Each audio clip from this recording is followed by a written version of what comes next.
first main software that I use, it's not the Aspen HiSys, it's not the process simulation software, it is in fact the Convert.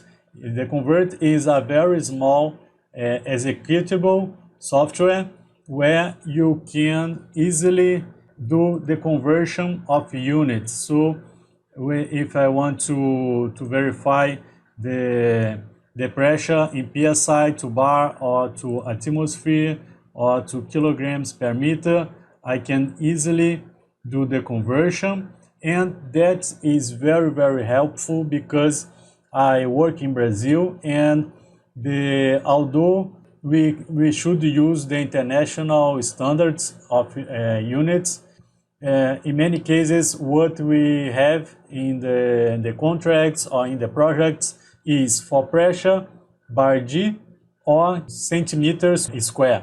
But dealing with American suppliers, in many cases I receive the units as the PSI or PSIG. To do the quick conversion from one to another, I always use the Convert.